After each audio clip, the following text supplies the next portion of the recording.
سر آج ہم بڑے ایک اہم ایک اچھے موضوع پر گفتگو کرنا چاہ رہے ہیں. بہت شاندار موضوع ہے اور یقیناً آپ کی طبیعت جو ہے وہ اس کو سن کر خوش ہوگی. آج ہم محافل نعت کے حوالے سے بات کرنا چاہ رہے ہیں. سبحان اللہ. کہ جو ہمارے ماضی میں ایک شاندار محافل ہوا کرتی تھی جن کا آج تک چرچا ہے, وہ نعتیں آج تک بڑی مشہور ہیں اور وہ لوگ ان کے لبوں پر ہیں.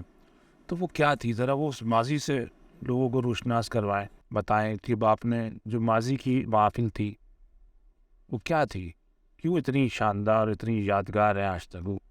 وہ دور کمال دور تھا کہ کوانٹٹی پہ لوگ نہیں جاتے تھے, کوالٹی پہ جاتے تھے. یعنی اس وقت محافل بہت کم ہوتی تھیں. مسجد میں محفل ہوتی تھی یا پھر ربیع الاول شریف میں کوئی ایک آدھ علاقے میں کوئی محفل ہو جاتی تھی. سالانہ ایک دو محفل ہوتی تھی.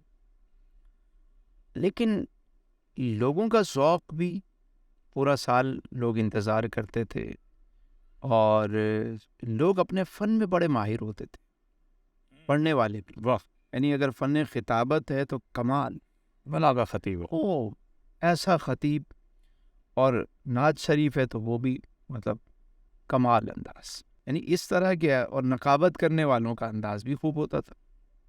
بڑے معیاری اشعار, ایک خوبصورت انداز تکلم, یعنی بہت کمال چیزیں ہوتی.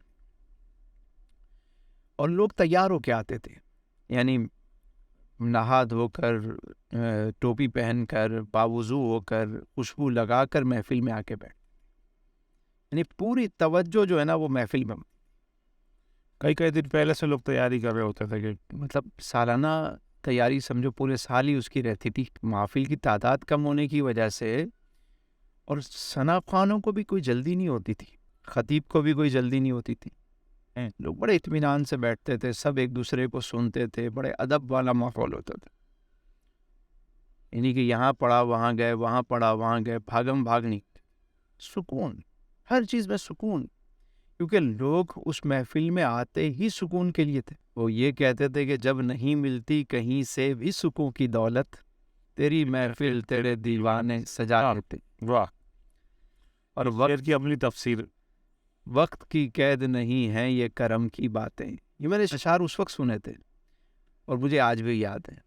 وقت کی قید نہیں ہے یہ کرم کی باتیں, جب بھی سرکار کی مرضی ہو بلا لیتے. واہ واہ واہ. سب پہلی محفل بچپن میں کتنی عمر میں اور کون سی تھی, یاد ہے آپ کو؟ جو مجھے شعور ہے یا جو مجھے یاد ہے, وہ کوئی 8 سال 9 سال کی عمر سے میں مطلب مسجد میں اور محافل میں دریا بچھانے کے لیے تیار ہوتا. اچھا, یعنی مجھے پتہ لگ جاتا, ہاں پتہ لگ جاتا کہ آج محفل ہے تو دریا بچھانے پہنچ جاتا تھا. جھاڑو لگانا, اتنا شوق بچپن میں 8-9 سال کی عمر. کیسے؟ والدہ جو ہے وہ بڑی محبت کرنے والی خاتون, یعنی اللہ پہ بڑا توکل ان کا, اور حضور سے سچی محبت, ماشاء اللہ, درود شریف پڑھنے والی, اور اللہ والوں سے بڑی محبت. ماشاء اللہ. ہمارے گھر بزرگ ہمارے بابا مجید اللہ شاہ صاحب ہر سال تشریف لاتے تھے گھر میں. اچھا, ہم چھوٹے ہوتے تھے تو گھر میں تیاری شروع ہو جاتی تھی. یعنی غلاف تبدیل ہو رہے ہیں, چادریں بیڈ پہ صاحب کیا آنے کی خوشی میں کہ وہ جہاں بیٹھیں گے اس جگہ کو ہر چیز صاف, عزت اور کیا محبت کا. اور باقاعدہ طور پر بچوں کو نہلا دھلا کے تیار کیا جاتا تھا کہ اچھے کپڑے پہن کے تم نے کھڑے ہونا ہے, خوشبو لگا کے بیٹھنا ہے, اس انداز سے. یعنی وہ آداب بھی سکھائے جاتے تھے. واہ واہ. اور اس کے بعد کیا بات ہے, میری والدہ جو ہے نا اسپیشل ایک حلوہ بناتی تھی چنے کی دال کا. اچھا, بابا صاحب بڑے شوق سے کھاتے تھے, تو وہ حلوہ جو ہے وہ تیار ہوتا تھا گھر میں. تیاری اس کی پورے گھر میں, تو ہمیں پتہ لگ جاتا تھا کہ مہمان کون سے آ رہے ہیں. کیونکہ اتنا اہتمام کسی اور کے آنے پہ نہیں ہوتا. سب سے وی آئی پی, سب سے بھی گھر میں یہ ایسی چیزیں بچپن سے دیکھیں تو وہ ایک عقیدت اور ایک محبت, یہ وہاں سے خیرات ملی. آگے چلے نے کہا کہ ماں جو سوچتی ہے بچہ وہی بولتا ہے. ایسا ہی ہے, بالکل ایسا ہی. والدہ محترمہ کی طرف سے آپ کو یہ محافل دیر تک نہیں ہوتی تھی تو بچے بھی مسجد میں عشاء کے فوراً بعد محفل شروع ہوتی تھی اور 10-11 بجے, کتنے بجے تک ختم ہو جاتی؟ 11 بجے 10 بجے 11 بجے ختم. اچھا, شیرنی مل جاتی تھی, گھر آ جاتے تھے. یہ علامت ہوتی تھی کہ ہم محفل سے آئے ہیں، کیونکہ ملتی اسی کو تھی جو محفل میں ہوتی۔ اچھا اچھا اچھا یہ بھی تھا پہلے کہ وہ بچے جو ہے وہ شیرینی کے لیے اس کے لیے بھی بہت جایا کرتے تھے کہ آج فلاں جگہ ہوگی تو جناب وہاں پر جلیبیاں وغیرہ بٹ لیکن میں شاید ابھی بھی بالو شاہی کے لیے نہیں گیا، واہ مجھے بس وہ نعتیں سن کے ایک تسکین ملتی تھی۔ آپ کو اتنی عمر میں اشعار سمجھ میں آ جاتے تھے؟ اشعار کی معنی و مفہوم تو شاید سمجھ میں نہیں آتے تھے، لیکن مدینے کا ذکر ہو رہا ہے جیسے وہ شعر یاد ہو جاتا تھا، سبحان اللہ مطلب یہ ایک اچھی بات تھی کہ شعر یاد ہو جاتا تھا، سبحان اللہ۔ وہ سلسلہ ہمارا چلتا رہا۔ اچھا محفل چونکہ محلے میں ہوتی تھی، والدہ کو آواز آتی رہتی تھی، والدہ بھی مصلے پہ بیٹھی رہتی تھی اور سنتی رہتی تھی کہ اچھا جیسے محفل ختم ہوئی ان کو پتہ لگ جاتا اب ہمارا ٹائم ہو گیا تھا گھر آنے کا، اس سے زیادہ اجازت نہیں۔ زیادہ ایک دن ایسا ہوا کہ مسجد میں ایک پوسٹر لگا کہ فلاں جگہ ہمارے محلے سے دور ایک جگہ پہ محفل ہو رہی ہے۔ میں نے والدہ سے اجازت چاہی، انہوں نے کہا کہ کون جا رہا ہے تمہارے ساتھ؟ میں نے آس پاس پتہ کیا تو کوئی بھی نہیں جا رہا۔ ایک بچے کو تیار کیا اپنے ہم عمر، ان کے گھر والوں نے اجازت نہیں دی۔ اچھا ہاں کتنی دور تھا تقریباً وہ؟ میرے خیال ہے کہ اگر ہم پیدل جاتے تو کوئی 20 منٹ کا راستہ تھا، 20-25 منٹ کا راستہ پیدل۔ 1-2 کلومیٹر۔ سائیکل پہ میں گیا تو مجھے کوئی میرا خیال ہے 15 منٹ 18 منٹ لگے، تو پیدل یہ کہ 20-25 منٹ آدھے گھنٹے کا راستہ ہوگا، زیادہ دور تو نہیں تھا، لیکن اجازت نہیں تھی کہ آپ دوسرے محلے میں بھی جائیں گے۔ لیکن میں نے والدہ سے کہا کہ میں جلدی آ جاؤں۔ اچھا نعت شریف کے حوالے سے مجھے پتا تھا والدہ کا دل نرم ہے، جائیں گی تو میں نے تھوڑا ان کو کہ بہت اچھی نعت پڑھنے والے ہیں یہ، اور میں آپ کو بتاؤں گا کہ جو دیکھا شوق اور جو تقریر ہوگی پوری سناؤں گا کہ، اور ساری بات۔ تو انہوں نے کہا اچھا چلو جلدی آ جانا۔ میں نے سائیکل لی، عمر تھی کوئی 13-14، قائل کرنے کا ہنر بچپن ہی سے آپ میں موجود ہے شاید کہہ سکتے، لوگ کہتے ہیں آپ قائل بہت اچھا کرتے ہیں۔ 13-14 سال کی عمر تھی اور میں نے سائیکل اٹھائی اور پہنچ گیا، پوچھتے پہنچ گیا۔ محفل بھی ختم ہو گئی جلدی۔ تو میں نے ایک صاحب سے پوچھا کہ صاحب یہ بتائیں کہ یہاں سے مجھے جلدی گھر پہنچنے کے لیے، کیونکہ آ تو گیا ہوں، پوچھ کے واپس کیسے جاؤں؟ اندھیرا ہوتا تھا، اتنی لائٹنگ نہیں ہوتی تھی۔ تو انہوں نے کہا بھائی یہ ڈھلان ہے، یہ پہاڑ سے نیچے اترو گے تم، سیدھا جاؤ گے تو آگے تمہارا علاقہ شارٹ کٹ، فٹافٹ پہنچ جاؤ۔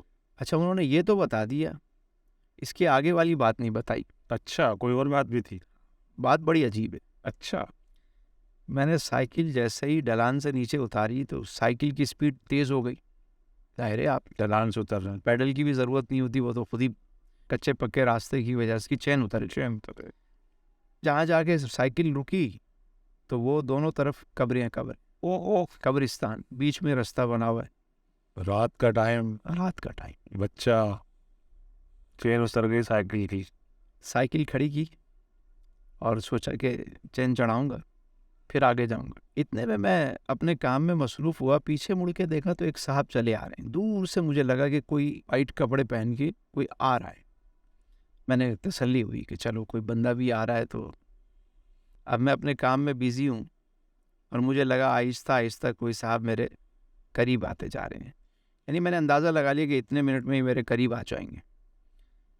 تو میں نے دیکھا وہ فاصلے پہ تھے، پھر میں اپنے کام میں بھی، اب جب مجھے لگا کہ وہ بالکل میرے قریب آئے ہوں گے تو میں نے مڑ کے میں نے سوچا کہ میں سلام کروں، ہیلو آئی کروں۔ تو میں نے ان کی طرف دیکھا تو وہاں تو کوئی بھی نہیں تھا، غائب۔ دل تھک کر گیا ہوگا۔ بس تھک کیا اس کے بعد تو ہم نے سائیکل کو پکڑا، چین چھوڑی اور بس نو تو گیا ریس۔ اب وہ کب قبرستان ختم ہوا، بھاگے جانے آگے گئے تو ایک جگہ چند لوگ باہر چبوترے پہ بیٹھے ہوئے تھے، ان کے پاس جا کے میری سائیکل بھی گر گئی، میں وہاں جا کے گرا تو وہ کچھ پاڑ تو رہے ہوں گے جب آپ بھاگ رہے ہوں گے اس وقت۔ بس وہ مطلب جو چیزیں یاد تھیں وہ، لیکن سانس پھولی ہوئی تھی اور عجیب حالت۔ تو کیا آپ نے کیا سمجھا تھا، کیا تھا وہ؟ یہ تو نہیں پتا کیا تھا، لیکن کچھ عجیب سا ہی تھا۔ تو معاملہ ہوگا جنات پریت؟ نہیں، میں اصل میں وہ شکل تو نہیں دیکھ پایا، یعنی ایک چیز قریب آتے آتے اچانک غائب ہو گئی۔ اس زمانے میں قبرستان کے حوالے سے بڑی کہانیاں مشہور ہوا کرتی اور ہم بھی بچپن سے چونکہ وہ پڑھتے تھے کہانیاں، اور تو وہ دماغ میں کوئی نہ کوئی چیز گھومی، اور میں نے ریس لگائی. جناب آپ کو پہلے بتا دیتا کہ یہاں قبرستان ہے تو آپ شارٹ کٹ شاید میں جاتا ہی نہیں. بتانے والے میرے خیال ہے بتانے والے نے بھی اسی لیے نہیں بتایا کہ بچہ یہ نکل جائے گا تو جلدی پہنچ پہنچ جائے گا, بتائے گا تو یہ نہیں جائے گا. گا. وہ جہاں میں پہنچا تو وہ سب حیران کہ کسی نے کہا بچہ ڈرا ہوا ہے. اب میں ان کو مجھ سے پوچھنے لگے, میں اتنے میں گر گیا. اب پانی وانی ڈالا, انہوں نے پانی پلایا, مجھ سے پوچھا ہوا کیا, ہوش آیا تو میں نے کہا پتہ نہیں میں. تو انہوں نے کہا تم ادھر سے آئے کیوں؟ میں نے کہا ایک صاحب نے کہا تھا یہاں سے چلے جاؤ. تو وہ ان صاحب کو بھی کچھ برا بھلا کہنے لگے کہ بچے کو یہاں سے بھیج دیا. اور دیکھو خیر انہوں نے چین وین صحیح کی اور ایک بندہ ساتھ دیا کہ اس بچے کو گھر چھوڑ کے آؤ. گھر پہنچا تو والدہ انتظار کر رہی تھی. میں نے ان صاحب سے کہہ دیا تھا کہ آپ نے کچھ نہیں بولنا, بس مجھے گھر میں چھوڑ دینا. اور میرے گھر سے دور ہی ان کو میں نے اتارا, خود جا کے سائیکل کھڑی کی, اور جو میں سویا تو 3 دن مجھے بخار رہا. 3 دن شدید قسم کا خوف تھا, کیا تھا. 3 دن کے بعد بخار ٹوٹا میرا. والدہ نے مجھ سے بہت پوچھا کہ ہوا کیا تھا, میں نے نہیں بتایا. خود ہی بتایا, اس لیے پابندی لگا دیں گے دوبارہ جانے. محفل میں جانے نہیں دیں گے. یعنی کہ اس وقت بھی یہ آپ کے ذہن میں تھا کہ نہیں بتانا ہے ابھی کہ کہیں ایسا بار دوبارہ ہو جائے, لیکن محفل نہ چھوٹیں. اس کی وجہ سے. اب وہ کیا تھا مجھے نہیں سمجھ میں آیا, لیکن میرے اندر ایک بہادری اور ہمت جو ہے میری بڑھ گئی. آہستہ آہستہ ڈر خوف جو ہے نا وہ ختم ہونا شروع ہو گئی چیزوں سے. اب ایسے ہی ایک اور واقعہ بڑا عجیب ہوا. اچھا, اچھا لوگوں میں نا گفتگو وہ کرتے تھے تو تاثیر بھی ہوتی تھی. بہت زیادہ لوگ بتاتے ہیں. میں ایک صاحب کی تقریر سنی تو انہوں نے کہا کہ فجر کی نماز جماعت سے پڑھنی چاہیے, تکبیر اولیٰ کے ساتھ پہلی صف میں. امام صاحب کے جتنا کوئی قریب ہوگا اتنا ثواب ملے گا. 14-15 سال کا لڑکا ہو. تو میرے ذہن میں یہ بات بیٹھ گئی. میں نے کہا بھائی میں صبح ہی جا کے فجر کی نماز امام صاحب کے. اب میں گھر میں گیا تو میں فجر میں اٹھ نہیں پاتا تھا, آنکھ نہیں کھلتی تھی فجر میں, تو نیند بھی زیادہ تھی تو میں جاگتا رہا, سوئے نہیں کہ میں صبح جا کے نماز پڑھوں گا مسجد. واہ, کیا شوق کا عالم تھا سر. فجر میں پہلے ہی چلے گئے مسجد میں, جا کے بیٹھ گئے وضو کر کے. ابھی اذان بھی نہیں ہوئی, رات کو تقریر سنی ہوئی ہے, اذان کا ٹائم ہو گیا.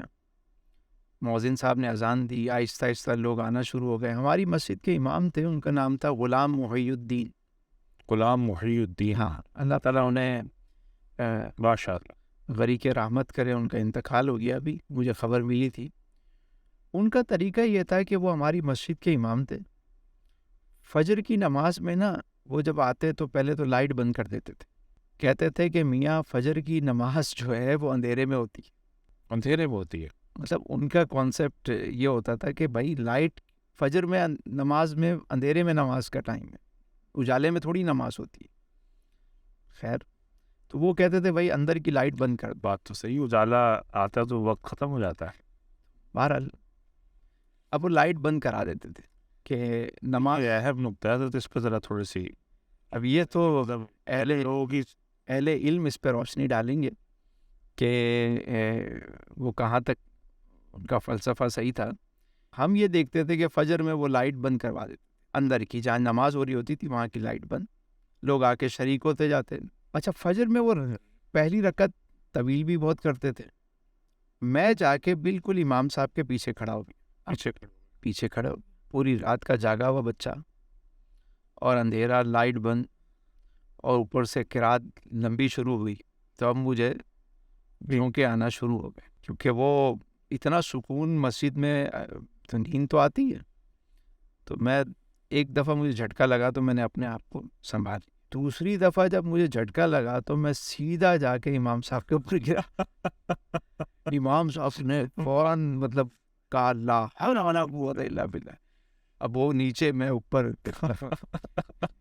مؤذن صاحب اٹھے, انہوں نے لائٹ جلائی کہ ہوا کیا اچانک, یہ کون سا خود کچھ حملہ ہو رہا ہے. آج کے دور ہوتا تو یہ سب زیادہ تھا, اس وقت تھا کچھ نہیں. انہوں نے دیکھا مجھے تو مطلب بڑا ڈانٹا کہ امام کے پیچھے کوئی مربی کھڑا ہو, یہ کہاں بچے کو کھڑا کر دیے. خیر میں ڈر کے مارے جا کے کونے پہ کھڑا ہو گیا, صف کے کونے پہ. اب انہوں نے دوبارہ نماز شروع کی, جلدی سے نماز ختم ہوئی تو میں نے تو چپل اٹھائی اور اس کے بعد گھر بھاگ گیا.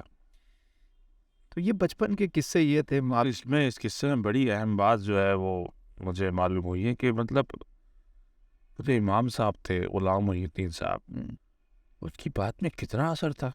مطلب رات دن پوسٹیں بنی ہوئی ہیں چیزیں، لیکن کوئی اثر نہیں ہوتا. کہ انہوں نے کہہ دیا تو بچہ رات بھر سویا نہیں، اتنا شوق پیدا ہو جاتا. تو آج ایسا کیوں نہیں ہے پھر؟ نصیحت کی کثرت نے نصیحت کو بے اثر کر دی. اب کمرشل ساری چیزیں ہو گئی ہیں. اب لوگوں کا مطمع نظر جو ہے وہ پیسہ ہے. اب خطاب کرنے والا بھی پیسہ لے رہا ہے، نعت پڑھنے والا بھی پیسہ لے رہا ہے، مطلب محفل کرانے والے بھی پیسے لے رہے ہیں، آرگنائزر جو ہیں وہ بھی پرپس بدل گیا. اب تو ایک مناسب محفل پہ 10 لاکھ روپے کا خرچہ آتا ہے. 10 لاکھ یس. تو بہت بڑی رقم. اتنا تو بچے کھڑے ہوئے، ان سے پوچھیں آپ، یہ محفلوں میں جاتا ہے بھائی 10 لاکھ روپے کیسے؟ 2-2.5 لاکھ روپے تو بڑی رقم. 10 لاکھ یہ جو محفلیں ہو رہی تھی اکثر 10 لاکھ. جو بڑی محفل 500,000 افراد کی جو محفل ہوتی ہے 10 لاکھ روپے کا خرچہ ہوتا ہے. یہ تو میں درمیانی محفل بتا رہا ہوں. اس سے ایلیٹ کلاس والی جو محفل ہے 20-20 لاکھ روپے اس پہ خرچہ ہوتا ہے. اچھا بھائی 10 لاکھ میں سے 2-2.5 لاکھ روپے تو یہ پڑھنے والے لے جاتے ہیں. تو وہ تو اللہ نام پہ پڑھتے ہیں، اللہ رسول کے نام. یہ تو آپ کو کسی نے غلط بتایا ہے. کسی نبی نے پیسے لیے؟ انبیاء علیہ السلام نے دین کے کام کے کبھی پیسے لیے؟ نہیں. ہمارے جو محفلوں میں آتے یہ بھی نہیں لیتے پیسے. صحابہ کرام نے کبھی پیسے لیے؟ نہیں. اولیاء کاملین نے کبھی اس کام کے پیسے لیے؟ تو قرآن مجید میں کہ ہم اجر نہیں لیتے اس بات کا. اجر نہیں لیتے نا، لوگوں سے اجر نہیں مانگتے. تو یہاں تو اب بغیر پیسوں کے آپ کسی کو بلائیں. سر یہ بھی کوئی پیسے نہیں لیتے. کون؟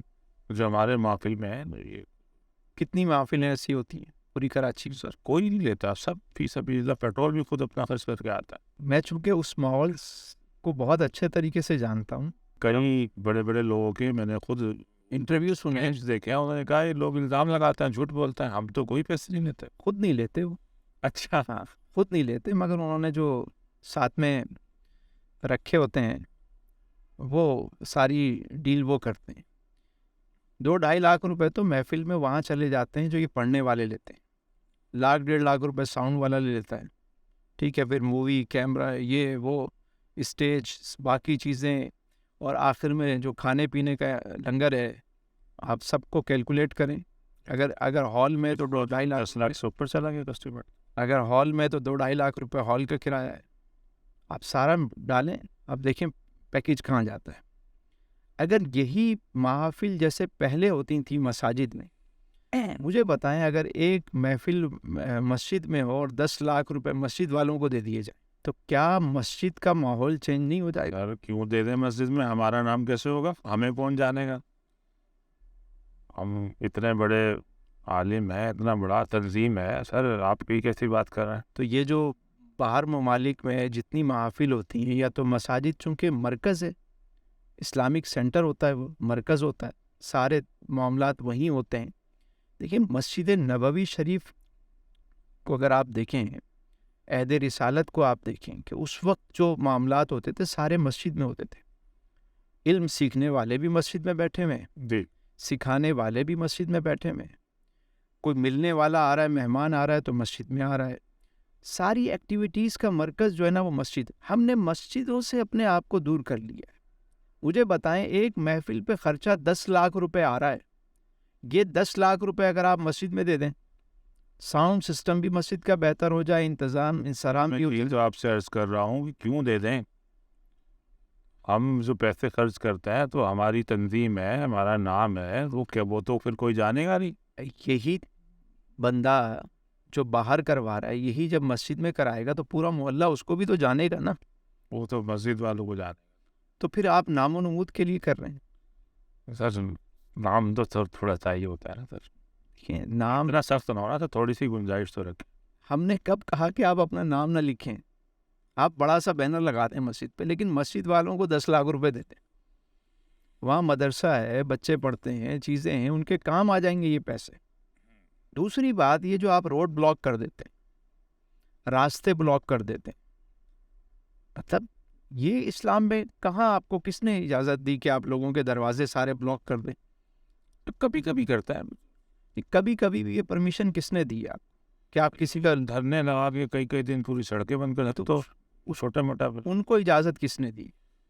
سوال یہ، جب قرآن کریم میں فرمایا گیا کہ لقد کان لکم فی رسول اللہ اسوۃ حسنہ، تو جب میرے حضور کی حیات مبارکہ ہی میرے لیے بہترین نمونہ ہے، بے شک میرے آقا کریم علیہ السلام نے رات کی ایکٹیویٹیز رکھیں، صحابہ کرام رات کو آرام کرتے تھے یا عبادت کرتے تھے رب کی اکیلے، اور دن میں وہ کام کاج کرتے تھے۔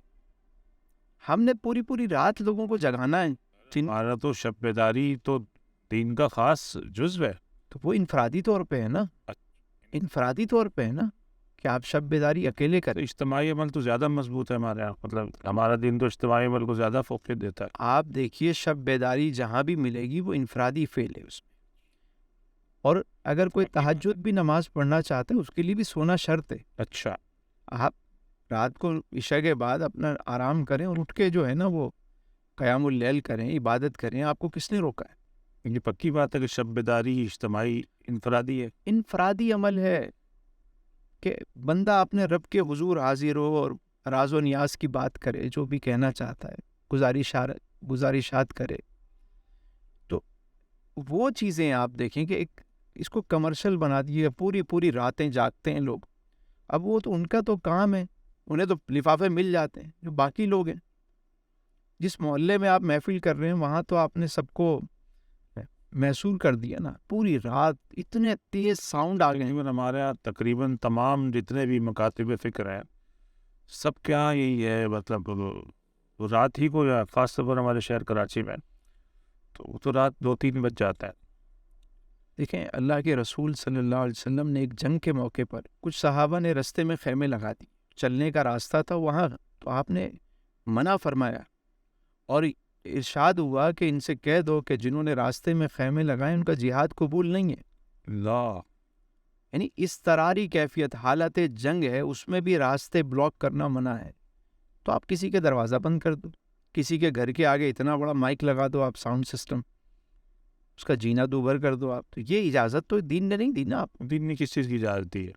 دین نے آپ کو یہ اجازت دی کہ آپ اپنی عبادت کریں، چیزیں کریں، لیکن اپنی ذات سے کسی کو تکلیف نہ دیں۔ سر آپ بھی بڑی، مجھے یاد ہے میں نے دیکھے ہیں آپ کے بھی بڑے پوسٹر لگے ہوتے تھے سڑکوں پر، اور آپ بھی بڑی محفلوں میں نے خود دیکھا ہے آپ کو۔ یقیناً ہم بھی محفل میں جاتے تھے اور میری کوشش یہ ہوتی تھی، میں بھی یہی سمجھتا تھا کہ اس سے معاشرے میں انقلاب پیدا ہو رہا ہے، تبدیلی آ رہی ہے۔ لیکن جب میں نے دیکھا کہ پاکستان 137ویں نمبر سے 160ویں نمبر پہ آ گیا ہے اور اب ہم 163ویں نمبر پہ پہنچ گئے ہیں ایمانداری میں، ٹھیک ہے، کرپشن بڑھتی جا رہی ہے، بے ایمانی بڑھتی جا رہی ہے، جھوٹ بڑھتا جا رہا ہے، غیبت بڑھتی جا رہی ہے، اور ادھر محافل بھی بڑھتی جا رہی ہیں، تو کہیں نہ کہیں تو میرے خیال میں ہمیں رک کر سوچنے کی ضرورت ہے کہ کہیں نہ کہیں کوئی ایسی چیز ضرور ہے جس کے بارے میں ہمیں بیٹھ کر سنجیدہ ہو کر سوچنا پڑے گا کہ کیوں معاشرے میں تبدیلی نہیں آ رہی، کیوں لوگوں کے اندر چینج نہیں آ رہا۔ مجالس بھی ہو رہی ہیں، محافل بھی ہو رہے ہیں، تبلیغ بھی ہو رہی ہے، حج و عمرے پہ بھی لوگ جا رہے ہیں، سب کچھ ہے، حاجی بھی بہت ہیں یہاں پہ، لیکن معاشرے میں حالت دیکھ لیں آپ۔ سر یہ وہ تو چینج ہم تو پوری کوشش کر رہے ہیں، ایکٹیویٹیز کر رہے ہیں، لیکن اصل میں یہ میڈیا وغیرہ ان چیزوں سے لوگوں میں چینج نہیں آ رہا۔ محفل تو اپنا پورا کام کر رہی ہیں۔ آپ نے کبھی محفل کے بعد لوگوں کے ساتھ بیٹھے ہیں؟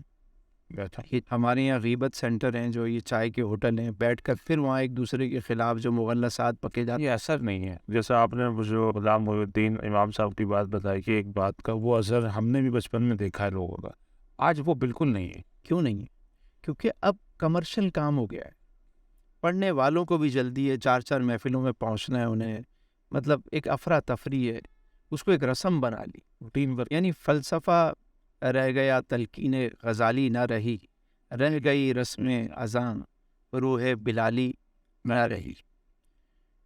تو میرا خیال ہے کہ محافل جو تبدیلی آ سکتی ہے وہ چھوٹی جگہ پہ زیادہ آ سکتی ہے، یعنی چھوٹے مراکز ہوں، بیٹھیں، نعت شریف بھی پڑھیں، جو بزرگوں کا جو انداز تھا، ڈیرا ہوتا تھا، وہاں نعت شریف بھی ہوتی تھی، گفتگو بھی ہوتی تھی، کتھارسس بھی ہوتے تھے، لوگوں کی اصلاح ہوتی تھی۔ میرا سوال گول کر گیا سر، میں نے آپ سے پوچھا تھا کہ آپ خود بھی جو ہے نا بڑے محفل میں ہوا کرتے تھے، تو آپ کیسے مطلب یہ بات کر رہے ہیں؟ اس کا سبب ایک محفل بنی۔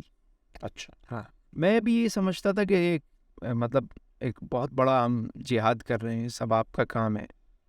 یقیناً حضور کی محفل اس طرح آپ اس سوال کا جواب نہیں دینا چاہتے تو کوئی یعنی میں اب آپ نے کہا ہے تو میں وہ نہیں ہے، مطلب اگر سلسلہ ہے تو پھر چھوڑ دیتا ہے ہم اس سوال کو. نہیں، اب آپ سنیں. جب آپ نے کہا یہ کہ میرے گھر پہ یہاں اسی گھر پہ ہمارے یہاں محفل ہوتی تھی ہر سال، ایک سال میں ایک مرتبہ. وہ آہستہ آہستہ بڑھتے بڑھتے پبلک زیادہ ہو گئی تو دوستوں نے کہا کہ آپ گلی میں کر لیتے. ہم نے گلی میں محفل شروع کر دی. تیسرا سال تھا یا دوسرا سال تھا جب گلی میں محفل ہو رہی تھی. جی پوری گلی کو ہم نے بلاک کیا ہوا ہے اور جناب وہ ڈریسنگ لگی ہوئی ہے تو ایس ایم ڈی لگی ہوئی ہے تو مطلب بڑا اہتمام. اور رات کو محفل ختم ہوئی. محفل تو خیر 11-12 بجے ہماری ختم ہو گئی، لیکن سردیوں کی رات تھی، کھانا وانا کھا کے لوگ چلے گئے. اب میں گھر کے باہر کرسی پہ بیٹھا ہوا ہوں تو مزدور ڈریسنگ اتار رہے ہیں، ایس ایم ڈی اتار رہے ہیں، وہ ڈیکوریشن کے جو سامان تھا وہ لوڈ.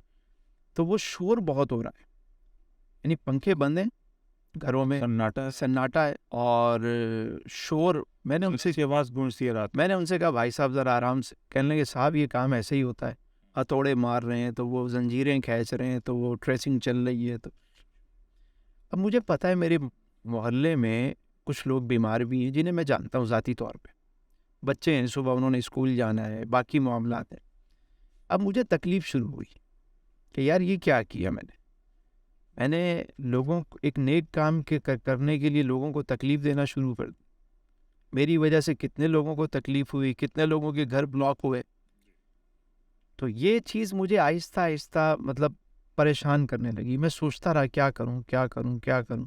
ادھر فجر کی اذان ہوئی اور ادھر میرے دل نے کہا کہ آج کے بعد گلی میں محفل نہیں کرنی. مطلب میں اطمینان میں آ گیا فیصلہ کرنے کے بعد. میں نے کہا آج کے بعد کچھ بھی ہو جائے میں نے اب گلی میں محفل نہیں کرنی، کسی کے گھر کو بلاک نہیں کرنا. اس طرح یہ نیت کر کے میں بیٹھا. اور دیکھیے خدا کا کرنا کیا ہوا کہ پہلے سال میں ایک مرتبہ محفل ہوتی تھی، اس کے بعد سال میں 52 محفلیں میرے گھر میں شروع ہوئی. ماشاء اللہ. ہر جمعرات کو محفل ہوتی ہے اب. لیکن اندر لوگ بیٹھتے، کوئی ہیوی کوئی ساؤنڈ سسٹم نہیں، اندر ہی ہم چھوٹا سا مائک لگاتے ہیں کہ آواز باہر نہ جائے. باہر کسی کے گھر کے آگے گاڑی نہ ہو، وہاں بندے کھڑے کرتے ہیں، پارکنگ میں گاڑی لگواتے ہیں. اللہ نے اس کی برکت سے 52 محافل دے دی. یہ آپ کا اس کے بعد پھر آپ نے اب آپ سڑکوں پہ جو محفل ہوتی ہے راستوں میں جاتے ہیں؟ کوشش کرتا ہوں کہ نہ جاؤں. جب مجھے پتہ لگ جائے پہلے کہ یہ محفل روڈ پہ ہو رہی ہے تو میں ان کو منع کر دیتا ہوں کہ میں نہیں جاتا. اگر کسی کے گھر میں ہے، کوئی شخص ہمارے یہاں آتا ہے اور وہ اس ماحول کو سمجھتا ہے تو ہم چلے جاتے. اچھا، اس کے ساتھ ایک اور مسئلہ بھی جہاں آپ نے کمرشلزم کی نشاندہی کی، ایک مسئلہ اور بھی تاخیر سے جو آپ نے شب بیداری کی بات کی. تو یہ تاخیر سے محفل ہونا اور 3 بجے 4 بجے محفل ختم ہو رہی ہیں، اس کے اثرات جو بیڈ امپیکٹ ہے وہ کیا ہے؟ وہ ہونی چاہیے. کیونکہ لوگ جو ہمارے خطبہ حضرات کا، میری خود بھی بات ہوئی ہے کئی دفعہ، وہ کہتے ہیں یار ہم پہلے چلے جائیں نا، لوگ تو آتے نہیں ہیں. لوگ تو ہوتے نہیں ہیں. اب ہم پہلے جا کے بیٹھ جائیں، ہمارا ایک امبرام ہے، ہم نے کہا مطلب بڑا نام ہے، ہم پہلے سے جا کے بیٹھ جائیں تو ہماری تو ساری امیج خراب ہو جاتا ہے. تو جب ہمیں اطلاع مل جاتی ہے پبلک پنڈال بھر گیا ہے تو پھر ہم جاتے ہیں. اب لوگ خود ہی آتے ہیں کہ بجے، تو پھر ہم کیا کریں؟ دیکھیں اس کو سمجھنے کی ضرورت ہے. امام صاحب یا کسی خطیب کا یہ کہنا کہ جلدی چلے جائیں گے تو پبلک نہیں ہوتی، تو پھر جمعے کی نماز میں آپ اول وقت میں کیوں آ کے بیٹھ جاتے ہیں ممبر پہ؟ تقریر اس وقت بھی شروع کرتے ہیں نا، اس وقت بھی تو چند لوگ بیٹھے ہوتے ہیں. جی. لیکن جب آپ شروع کرتے ہیں تو آہستہ آہستہ پبلک آنا شروع ہو جاتی ہے. وقت کی پابندی بہت ضروری ہے. یعنی عشاء کی نماز کے بعد میکسیمم 2 گھنٹے کی محفل ہونی چاہیے، اس سے زیادہ نہیں ہونی چاہیے. کوشش کریں دن میں کریں، عشاء کے بعد کریں تو 2 گھنٹے انف ہے. آپ دیکھیے بڑی اہم بات آپ نے کی، یہ جو ایک آپ نے لکھا عشاء کے بعد جلسہ جو پیک پہ پہنچ رہا ہے، مطلب اپنے عروج پہ، وہ رات کو 1 بجے پہنچ رہا ہے، جو عشاء کے بعد آ کے بیٹھا ہے کتنی دیر بیٹھے گا؟ مائنڈ سیٹ جو ہے نا 50 منٹ کے بعد کوئی چیز قبول نہیں کرتا. ریسرچ چاہیے. آپ نے کوئی کبھی سینما میں گئے ہوں گے بچپن میں، تو وہاں رہا ہے شوق یہ شوق ہے، رہا ہے. تو اس میں جو بتایا جاتا ہے کہ وہاں پہ فلم کے بیچ میں بریک ہوتا ہے، 1 گھنٹے کے بعد بریک کرتے ہیں، چاہے کتنی اچھی اسٹوری چل رہی ہو تو روکو یہاں پہ. جب پوچھا گیا کہ کیوں بیچ میں انٹرویل جو ہوتا ہے کیوں ہوتا ہے، کیوں ہوتا ہے؟ ریسرچ یہ کی گئی کہ 50 منٹ کے بعد 1 گھنٹے کے بعد کوئی بات انسان کو پھر اس کے بعد یاد نہیں رہتی، یعنی تسلسل سے اگر وہ بیٹھا ہوا ہے، بریک چاہیے ہوتا ہے، وہ اٹھے جائے پانی پیے کچھ کھائے پیے چائے پیے واپس آ کے بیٹھے، پھر وہ توجہ سے وہ چیز سن سکتا ہے دیکھ سکتا ہے. اسی طرح کہتے ہیں کہ کتاب پڑھ رہا ہو بندہ تو آدھے گھنٹے کے بعد اس کو ایک بریک لینا چاہیے. اسکول میں پیریڈز وغیرہ اور یہ لیکن بیچ میں وقفہ ہوتا ہے اسکول کے اندر بھی تاکہ بچے جائیں واپس آئیں. رائٹ یہ فلسفہ. اب ایک محفل میں آپ نے شروع کی ہوئی محفل چل رہی ہے کیا سمجھ میں آیا؟ آپ کسی سے پوچھو رات کیا بڑا اچھا جلسہ تھا، یاد کیا رہا؟ کیا کچھ بھی نہیں ہے. تو ایک رسم ہے وہ. اگر آپ تربیت کرنا چاہتے ہیں تو چھوٹے چھوٹے گھروں میں مساجد میں چھوٹی جگہوں پہ بیٹھ کے تربیت کریں. میرے لیے تو اللہ کے رسول صلی اللہ علیہ وآلہ وسلم کی سیرت ہی ان کا اسوہ حسنہ جو ہے وہ میرے لیے تو وہ مشعل راہ ہے نا. میرے لیے تو کوئی اور ماڈل نہیں ہے، ان کی ذات گرامی ہی میرے لیے سب کچھ ہے. تو آپ دیکھیے کہ آپ علیہ السلام نے رات کو جاگنے کا کوئی رات کے اجتماعات کیے، رات کو لوگوں کو جگایا یا رات کو آرام کروایا. شب بیداری کسی کو کرنی ہو تو انفرادی عمل تھا وہ اجتماعی. اس میں بھی اللہ تعالیٰ نے فرمایا محبوب رات کو تھوڑا سا آرام بھی کر لیا کر. سبحان اللہ سبحان اللہ. یا ایھا المزمل قم اللیل الا قلیلا، یہ تو حکم دیا گیا کہ محبوب تھوڑا سا آرام. اچھا پھر تربیت کہاں سے ہوتی ہے یہ دیکھیے. میرے آقا کریم صلی اللہ علیہ وآلہ وسلم نے اعلان نبوت کے بعد 3 سال دار ارقم کو مرکز بنایا اور ایک ایک کر کے لوگ داخل ہوئے. 3 سال میں کتنے لوگ تیار ہوئے؟ 40. بعثت کے بعد 13 سالہ جو مکی زندگی ہے کتنے لوگ تیار ہوئے؟ 200-250 لوگ. تعداد محدود لیکن ان کی تربیت کیسی کمال. میرے حضور نے ہیرے چنے بھی اور ہیرے تراشے بھی. یعنی اگر آپ تربیت چاہتے ہیں تو وہ تھوڑے سے لوگوں سے ہوگی، وہ جھنڈ اور مجموعوں سے نہیں ہوگی. وہی جو وہاں تو صرف نعرے بازی ہے. کی زندگی کے اصحاب ہیں انہوں نے ہی لیڈ کیا بعد میں. مدینہ شریف جب ریاست مدینہ بنی تو کس نے کنٹرول کیا؟ وہی لیڈ پر وہی رہا ہے. تو یہ ایک اصول ہے کہ آپ جب بھی بزرگوں نے کیا کیا، ہمارے اولیاء کامل چھوٹے چھوٹے ڈیرے بنائے اپنے، وہیں بیٹھ گئے، جو آتا گیا اس کو تیار کیا، اس کو آگے روانہ کیا. کبھی بھی یہ جھنڈ سے جو ہے نا مسئلے حل نہیں ہوتے. پرسن پہ فوکس کی. پرسن پہ فوکس. محافل بھی وہی گداز والی سوز والی جہاں آپ بیٹھیں اور آنکھیں نم ہوں، کچھ باتیں. یعنی کہ بات سمجھ میں یہ آ رہی ہے کہ ان کا جو مطمع نظر تھا لوگ تھے کہ ان کی اصلاح ہو. آج یہ ہے کہ محفل اور بڑی اور شاندار ہو، زیادہ ہو بڑی ہو، پیسے زیادہ ملیں، کمائی زیادہ ہو. اصلاح اور یہ مطمع نظر لوگوں نہیں رہا. اب تو اختلافی مسائل پہ گفتگو ہوتی ہے، نعرے بازی زیادہ ہے. قوم کی حالت یہ ہے کہ ہمارا شہر کچرے کا ڈھیر بنا ہوا ہے. قوم کی حالت یہ ہے کہ بے ایمانی عروج پر ہے. اتنے لوگ یہاں پہ بیماری سے نہیں مرتے جتنی جعلی دوائیوں سے مر جاتے ہیں اس شہر میں. ہر چیز میں ملاوٹ، جھوٹ، فریب، دغا. ہم کیا سکھا رہے ہیں قوم کو؟ کیا تبدیلی آ رہی ہے؟